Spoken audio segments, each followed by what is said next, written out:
এসব প্রেমের গল্প না বইয়ের পাতাই মানে, বাস্তবে এগুলো কোনো সম্ভব না। আজাইরা যথেষ্ট। ঠিক আছে, তোর এই গল্প শোনার কাজ নেই, তুই যা ক্লাসে যা। এ কি আশ্চর্য তো ফুফু, আরে আমি তো এগুলো কোনো মিম করে বলিনি।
শোনো, এটা কিন্তু শুধু তোমার বার্থডে গিফট না।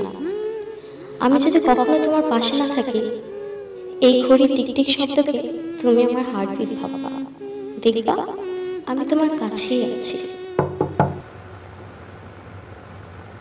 চা খাবি? ড্রয়িং রুমে।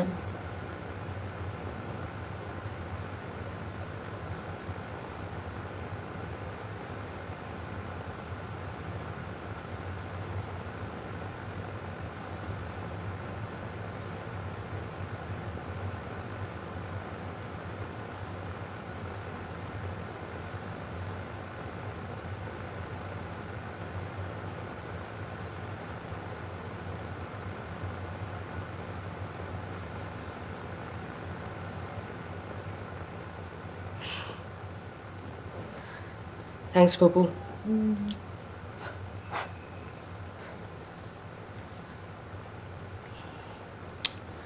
আচ্ছা ফুপু, তুমি কেমন আছো?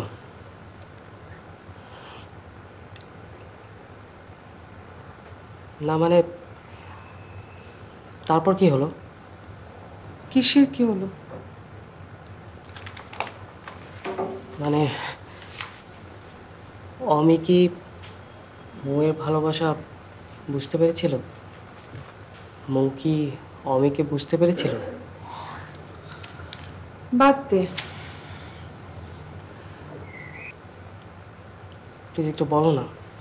তুই তো এসব ছেলে মানুষের ভালোবাসাবাসি ব্যাপারে একদম ইন্টারেস্টেড। বাদ দে। না ঠিক তা না, মানে হয়েছে কি আমার শুনতে ইচ্ছা করছে, একটু বলো না। কিন্তু আমার তো এখন বলতে ইচ্ছে করছে না। আচ্ছা, আমি তোকে বলবো একটা শর্তে। কি শর্ত? তুই ক্লাস করে আসার সময় আমার জন্য একটা বই কিনে আনবি, তারপর বলবো। This is totally unfair. আচ্ছা ঠিক আছে, আমি ক্লাস থেকে ফেরার সময় তোমার জন্য একটা না অনেকগুলো বই কিনে আনবো। এখন আমাকে একটু বলো তারপর কি হয়েছিল? তারপর আর কি হবে? দুজন দুজনকে ভালোবাসে, মান অভিমান, রাগারাগি। তারপর হঠাৎ একদিন